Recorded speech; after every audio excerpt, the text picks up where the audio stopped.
like over the coming days for us to consider together the subject of the local church. New Testament speaks about church in three ways, doesn't it? The body, and this evening we're going to think about that aspect of it, and the local church and its activity. New Testament speaks about the bride, and tomorrow night, with God's help, we'll speak about the associations that we form as a local church. In our reading on Saturday, we're going to look at 1 Thessalonians and chapter 1, the model church, and what characterized the Thessalonians that Paul could so write to them with such glowing testimony. And then on Saturday evening, we'll think of our third picture of the building and the authority within the local church. So let's start this evening in Acts 2 and verse 42. Acts 2 and verse 42.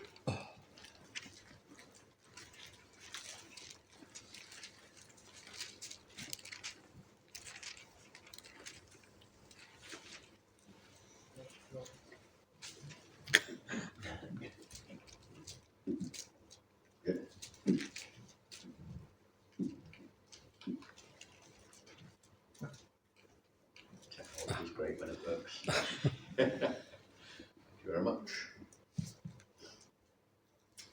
There we go. Acts 2 and verse 42. And they continued steadfastly in the apostles' doctrine and fellowship, in the breaking of bread, and in prayers. If we're going to think about activity within the local assembly, then we need to start, I believe, in this verse. And before we get to what we're going to be doing, we need to consider how we are internally, if you like, what attitudes we have. And they continued steadfastly. How important it is to get our attitudes right. Those two characteristics of the early church that challenge me and maybe will encourage you also. First of all, they continued. If we go to Galatians chapter 6 and verses 9 and 10, let us not grow weary while doing good, for in due season we shall reap if we do not lose heart. Therefore, as we have opportunity, let us do good to all, especially to those who are in the household of faith. The fact that they continued. We live in an instant society, and when we talk about worldliness, it's not just a case of, well, the wrong things that we may do, or, going to the picture house, or having cable television in the house, or this kind of thing. The most dangerous form of worldliness in society today is not the outward, it's the inward, the attitudes that the world has that so rub off on us without us even being aware of it. And this attitude that everything needs to happen now and instantly and just the way we want it to do. And I have to just stop and think, well, yeah, that may be the way the world works, but it oughtn't to be the way that I view things. It's certainly not the way that God views things. God is working, and let us never forget that he is working. And as we come to the end of time and look back, not one aspect of God's work will remain undone, and it will be there and it will be perfect. And we're engaged in that. Let us therefore continue. Inevitably, there will be times when we think, if only, I wish such and such had happened. Nothing seemed to go right. Nothing seemed to go the way that I wanted to, but that doesn't matter. They continued. How did they continue? They continued haphazardly. They continued willy-nilly, hither-thither. No, they continued steadfastly. And that we come to 1 Corinthians and chapter 15 and verse 58. Therefore, my beloved brethren, be steadfast, immovable, always abounding in the work of the Lord, knowing that your labour is not in vain in the Lord. How easy it is to become discouraged as we continue. Things don't go the way we want them to. We look at how things are going in sub-Saharan Africa. As part of my work with Emmaus, we have to send in reports, and to my shame we say, well, we've only sent 10,000 out in the UK. And some of these countries in Africa said, well, we sent out 500,000, we were a bit disappointed. I think, boy, if only. And we do well if we get 10 kids to our kids club work, and you see pictures of hundreds of these young children piling into the Sunday school works going on over there. And it's so easy, isn't it, to become discouraged? Is it really worth it? Is it worth the sacrifice of time and effort? Is it worth the emotional sacrifice of sometimes disappointments? They continued steadfastly, immovable, always abounding in the work of the Lord. There can be no higher calling, can there, than to be involved in the work of the Lord. Let us never forget that. In whatever we're engaged in, it is the Lord's work. He has prepared those works, good works for us to do beforehand. And it is his work. The results, the outcome, are his business. But it is his work that we are involved in. So let us be prepared to continue and to continue steadfastly. God honours, doesn't he, faithfulness to him. But it is to him. Sometimes we may consider faithfulness to our forebears, or what went on in the 50s when things seemed to be so much better. But we're not called to live lives that our parents and our grandparents lived. We're called to serve him and to continue steadfastly in our day and in our generation. I sometimes think I'd have loved to have been born in a different era, maybe 150 years ago. Probably that's a bit modern for me even, maybe 500 years ago. I think I would have fitted in a lot better in those days, but God knew that he wanted me in this day. And for now, God doesn't make mistakes. God made me the way I am. I might wish I had the ability of Billy Graham to fill football stadia and to preach with real power and conviction, or the sharp-mindedness of Graham Scroggy to be able to divide the word of God with absolute clarity and to present it with real power. But I don't. He made me the way I am. And in fact, the more I try to be somebody else, the less I become the person that he has made. So let us be prepared to continue and to continue steadfastly. God doesn't always work in straight lines either. As we continue this, as we consider this, this business of our activity in the local church, let us not expect to know the outcome of what we're involved in before we begin. Time and again, I've seen Well, let's do a youth work, for example, just to pick an example. And we think, wouldn't it be great if some of these children and young people came along and came into the assembly? I've hardly ever seen it happen. But when we're faithful to him, then maybe somebody stumbles across our website and gets in touch, and they come along. Not a young person, not interested in children's work, but God honours faithfulness to him, but not necessarily in the way that we're expecting. So let us have eyes that are open to see how God is at work amongst us. But what did they do? What marked out these early believers? What ought to mark out us in our local company? So they continued steadfastly in the apostles' doctrine and fellowship, and whether we view that as one thing or two things really doesn't matter. Both are absolutely vital. The apostles' doctrine and fellowship, they go together, don't they? One is what is taught, one is what is lived. Cannot possibly have fellowship with those that we don't agree with in a practical sense. What is taught and what is lived? As people look at my life, do they see what I say? Or is what I do shouting louder than what I want to say?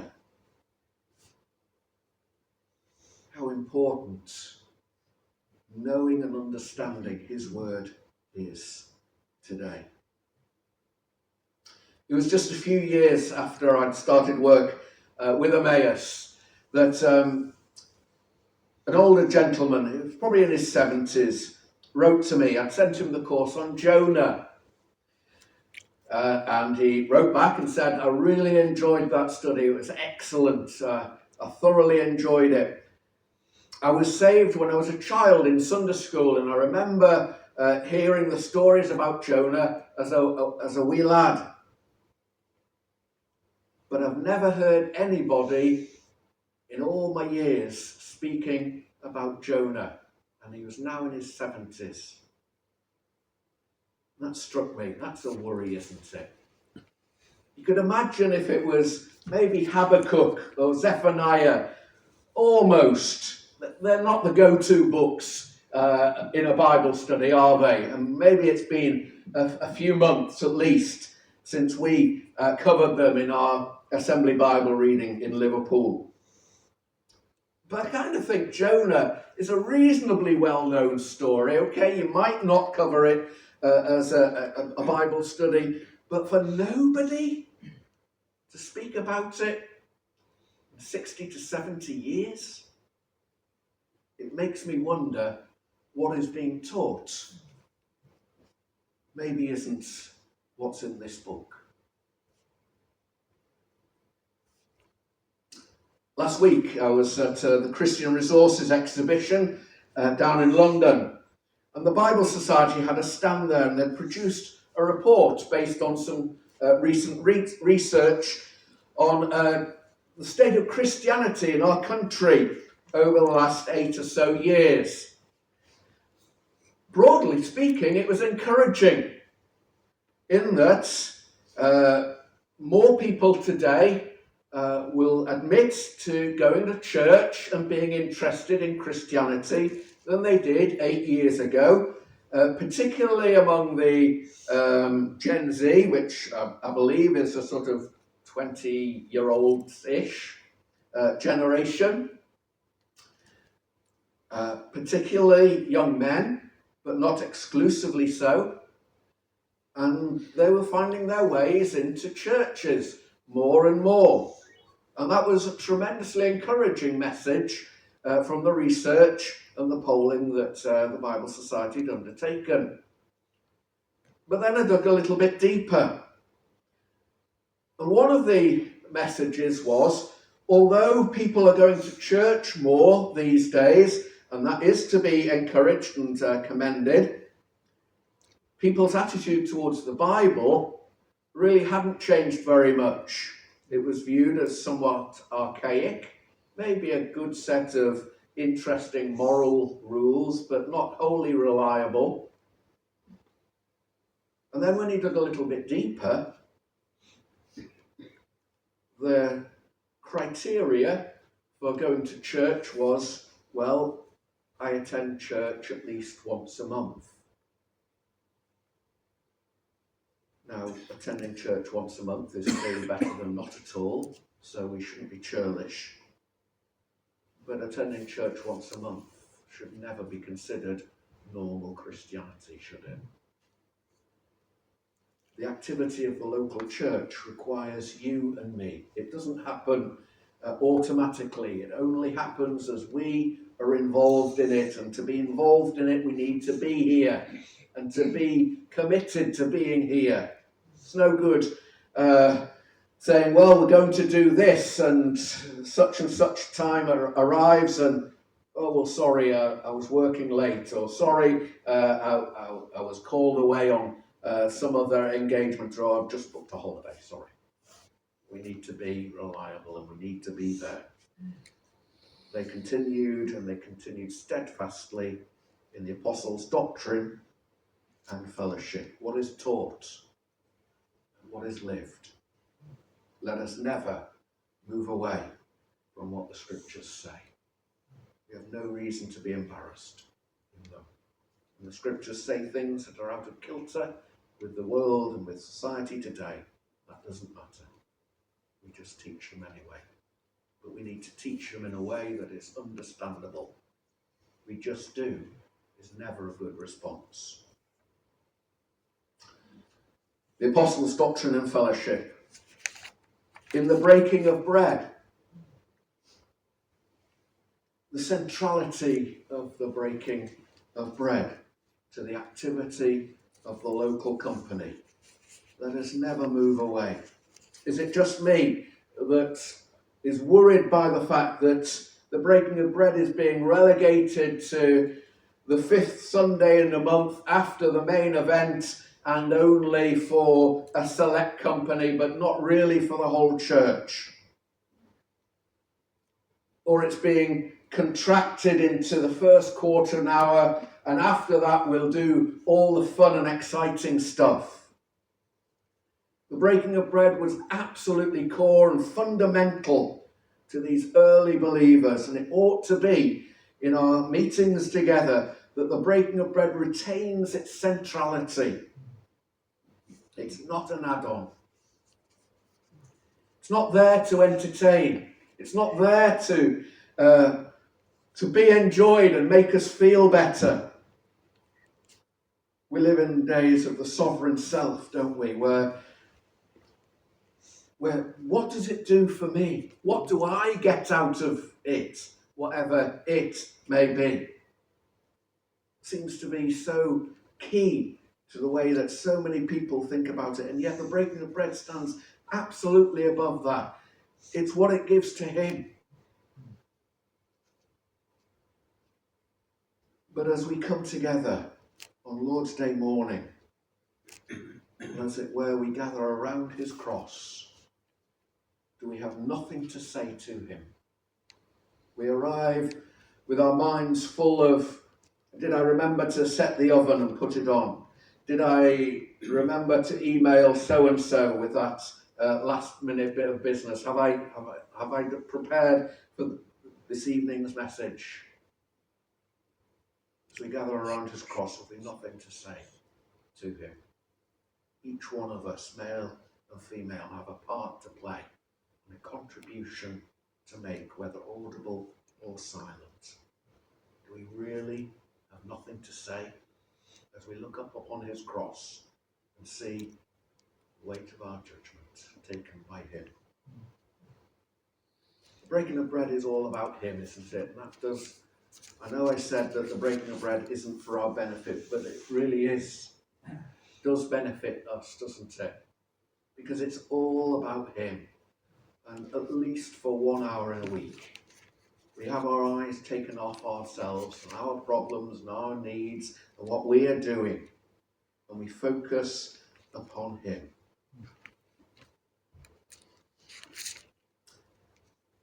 I remember as a teenager, when I got to my 17, 18 kind of years, being utterly miserable on a Sunday morning because the breaking of bread was over and it was another week until we could break bread together. I very often wish I had the spirit of that younger me. Sometimes now I'm just glad it's over. We've avoided the car crash of the children racing around or people sitting there waiting for somebody else to say something, or everybody's contribution seems to be completely unrelated. Was it really spirit-led? Sometimes just to get through without all those disasters is about as good as it gets. Do we have a love for remembering him? The local assembly in its activity ought to be a place where we come together and he is central. I remember as a lad growing up, there was, well, what I thought at the time was a geriatric sister. She was probably only in her 50s or 60s, but to a 4 or 5 year old, that seemed very old. Not much hope for me soon. But she always brought boiled sweets to the meeting. And they were the only sweets we ever had growing up until we got pocket money and we could buy them for ourselves. And it was a joy to be there. I can remember when our children were taken to the meeting, and one elderly sister always gave them, well, it started off at 20p, and due to the effect of inflation, I think by the time Christopher finally got beyond the need, it was about £2. What are we doing to encourage others in terms of the children? Simple things like that. Out of all proportion, encourage them. It's not unusual to hear my children speaking about those days and what it meant to them. They never recall the contributions I make or I made, but they do recall the kindness that was shown to them. Is that the environment that as a local company we are creating? And they continued steadfastly in prayers. As we gather together to pray, do we only pray for those matters that we have a genuine interest in? Sometimes we feel obliged, don't we, to go through the list and to get everything in. Would it not be better just to pray for those things that we have a real interest in? What difference would that make to our prayers? Would they be far shorter? Would they be far longer? Frankly, as far as I'm concerned, the world ends as soon as you get past St Helens. The fact that Chris and Ingrid are serving the Lord in PNG is just beyond my mental ability to process what goes on over there. Do I really bother about people over there? Well, I bother about them. And there's a genuine interest in what they're engaged in and what they do. So I'll pray about them. But does prayer change God's mind? If we all start praying for something, is God going to get tired with our prayers so that well, just to shut them up, I'll do it? No. God is sovereign. Our prayers don't alter what God is going to do, but they do change us. The great benefit of prayer is that God has the opportunity to change me, so that the way I think about things becomes the way that he thinks about things. Those things that are important to him suddenly become important to me.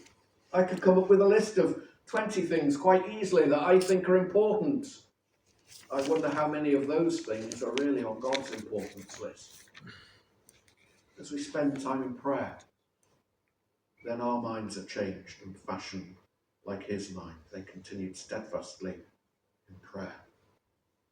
Interestingly, twice over the last 2 or 3 months, somebody has said to me, be very careful about saying no to God. They were recounting instances in their own lives when they said, well, I don't have this ability. I could never do that. They'd said no to God. And God immediately picked them up on it and said, actually, yeah, that's exactly what I want you to do. Do we use our prayer life to say no to God? Be very careful. Because God will almost automatically take you up on that and say, well, actually, that's exactly what you're to do.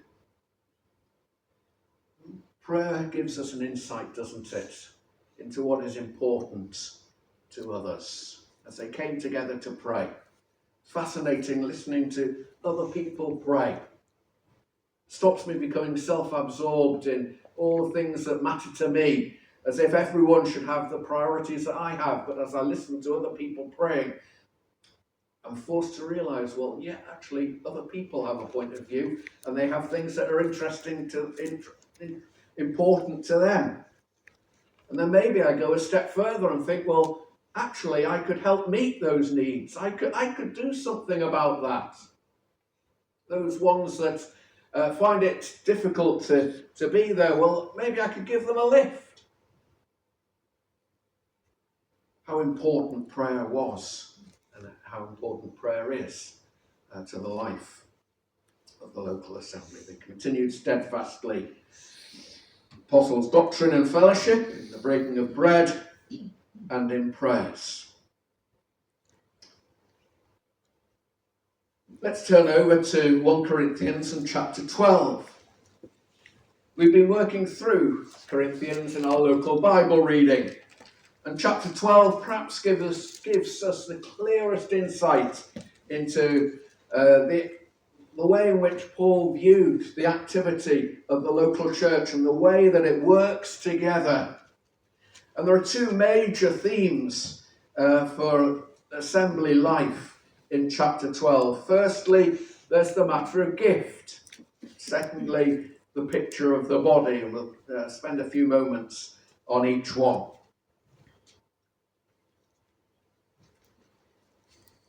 We should say before we move on into the chapter that God never plays the numbers game. What do I mean by that? How often do we turn up at a meeting and almost the first thing we do a mental head count? Who's there? How many people are there? If there are more people out at the kids club, that was a really good kids club. If there aren't so many, that was really disappointing. God doesn't play those kinds of games. But what God does do is he gives gifts. So verse 7, that the manifestation of the Spirit is given to each one for the profit of all. Verse 11, but one and the same Spirit works all these things, distributing to each one individually as he wills. God gives us gifts, but note, it's to each one. There are no passengers in the local assembly. God has given you and God has given me an ability, a gift to be used as part of our local assembly. Now, are we using that gift?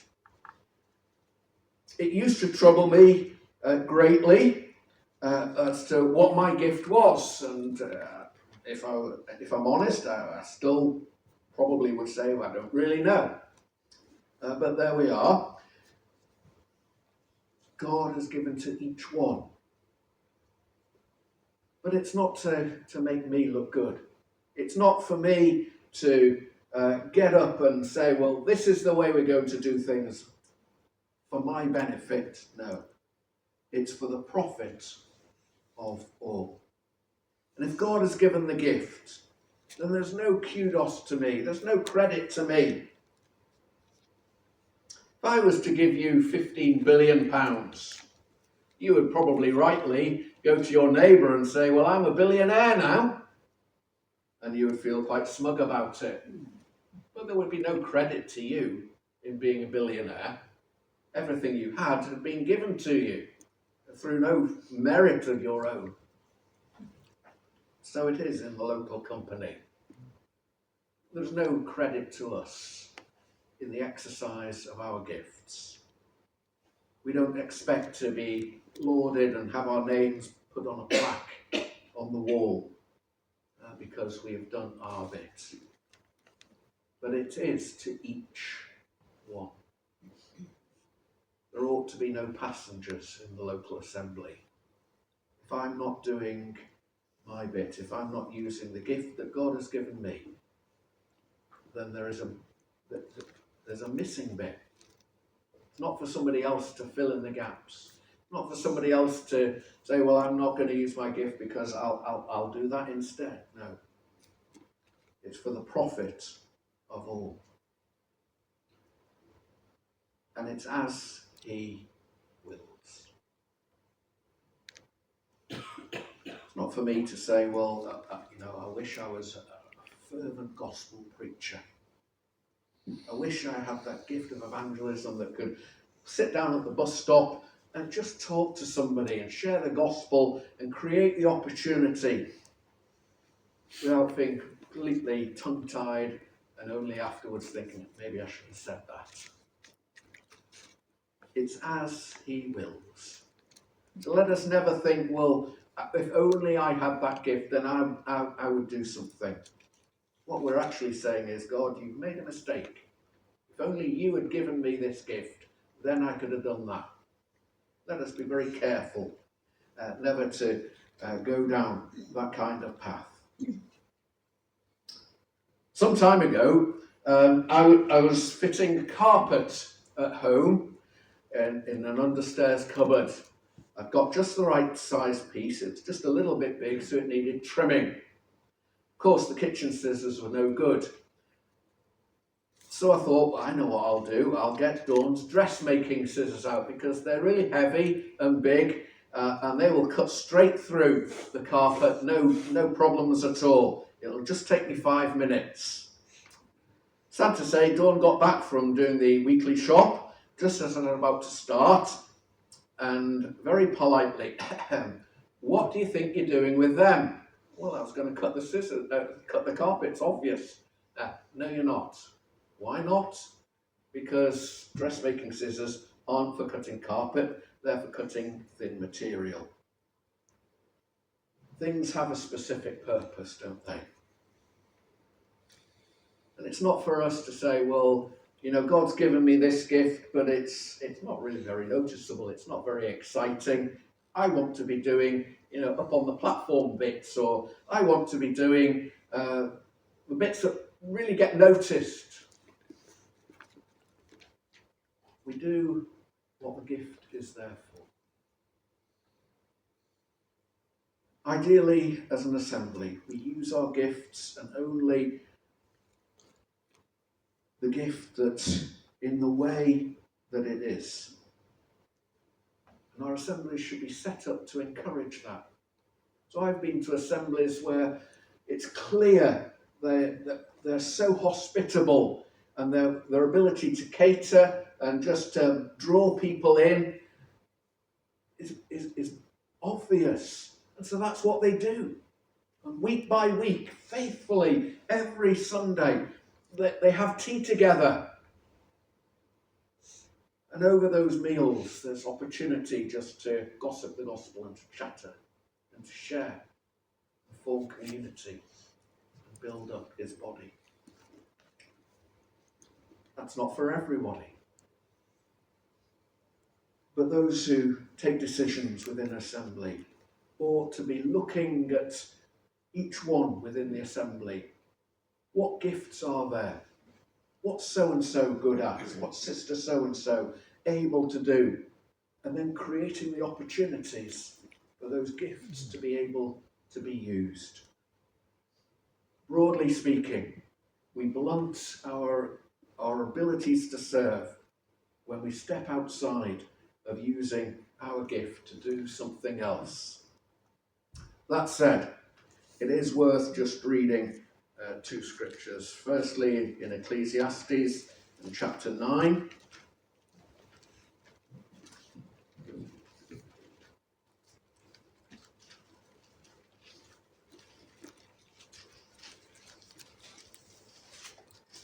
And verse 10.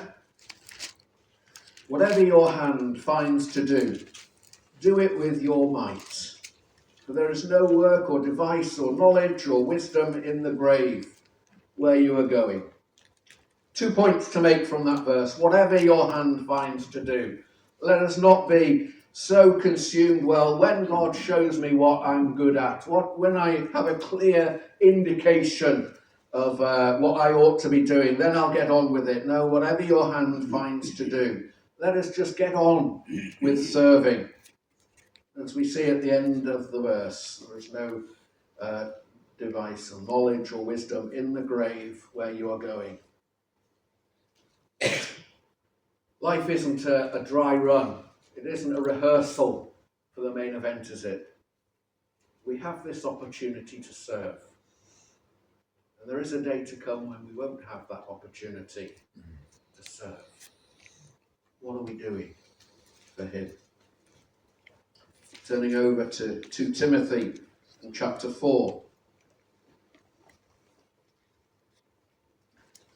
and verse 5. But you, Timothy, be watchful in all things, endure afflictions, do the work of an evangelist, fulfill your ministry. Now, it may well be that Paul is tacitly acknowledging there that Timothy was an evangelist and just encouraging him to get on with it.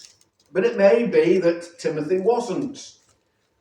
But there was still opportunity in one way or another to share the gospel. Some years ago, somebody wrote to me at Emmaus and said, do you have some gospel courses? Yeah, we do. Well, I'm moving house and I just want to give one to every person in our street so that they know I'm a believer.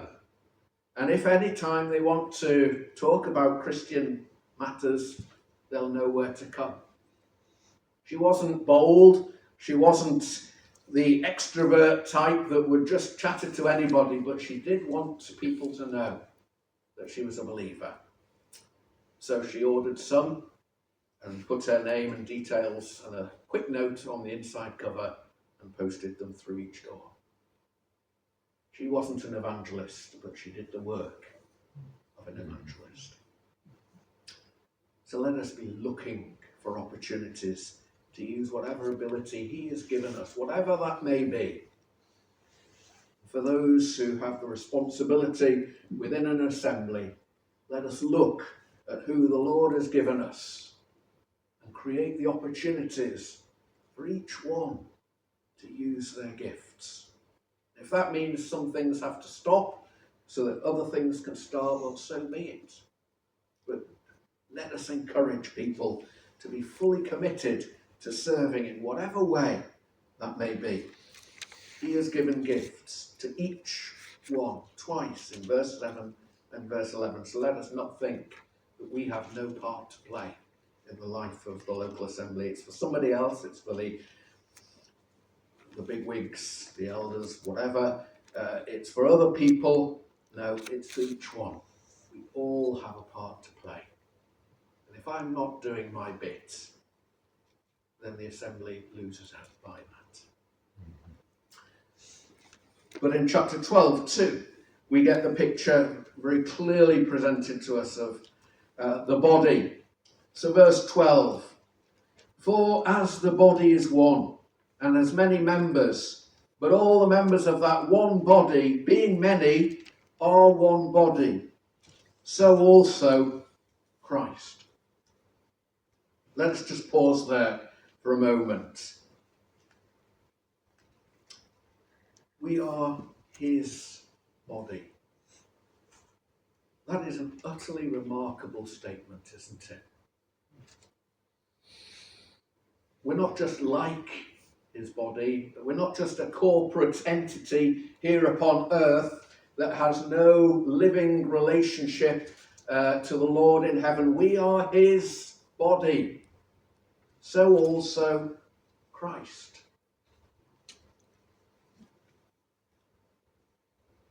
It feels irreverent to say, but Paul is essentially saying Christ is on earth, and it's us gathered together. It's his body. For the majority of people, all they will know of the Lord Jesus is what they see in me and in you and in our meetings together. We are his body, and that ought to have the profoundest consequences on the way in which we meet together. Do we really not want to meet with his body? If you were to get a little note through the door that said Jesus is going to be here next Sunday or next time prayer and Bible reading is on, I think I would cancel any and every engagement. And even if it was on my sick bed, I would get out of it and I would be there. Jesus himself was going to be there. We are his body. Oh yeah, but it's only the old 20 or so that I meet with, and some of them can be a bit fractious, and well, the children are a bit noisy, and this and that and the other. We are his body. So also Christ. We drop down to verse 18. But now God has set the members, each one of them, in the body, just as he pleased. In the same way that we're given gifts as he wills, so we're set in the body, just as he pleased. It's all right for me to choose whether I shop at Tesco's or Sainsbury's or Aldi. It really doesn't matter. Well, you might think you get a better quality of food here or there or whatever. But hey, it really doesn't matter. But let us never dare to think that we choose which church we go to on so haphazard and flippant a basis. Each one of them in the body, just as he pleased. I may never understand why God made me the way he made me, born in the year that I was born, located there in Liverpool. I may never understand that. Frankly, that doesn't matter one hoot. He has put me there because it pleased him. If that's his will, if it pleases him to do such, then it's for me to submit to that and to obey. It's not for me to say, well, it's getting too hard. It's not for me to say, well, yeah, I fancy company elsewhere. No, it's as he pleases. Then we move down to the various body parts. Verse 21. The eye cannot say to the hand, where is it? The ear cannot say to the eye, I have no need of you. The foot cannot say to the hand, because I'm not a hand, I don't need you. The ear and the eye. I'm not front and centre, so I'm not going to play my part. The foot and the hand. I'm grubby and low down and I have to do all the dirty jobs. I'd much rather be up there sensing the nice bits. Do we sometimes feel like that all the difficult bits are left to us, all the hard work is ours, and people just swan in and never notice what I do? That doesn't matter, because we're all part of his body. Verse 25, there should be no schism in the body, but that the members should have the same care for one another. Is that how I view my brethren? That my primary thought, as far as they're concerned, is care for them. How can my presencing myself in the local assembly this coming Sunday be of benefit to others? Do we have that sense of care for one another? If one member suffers, all the members suffer with it. Or if one member is honoured, all the members rejoice with it.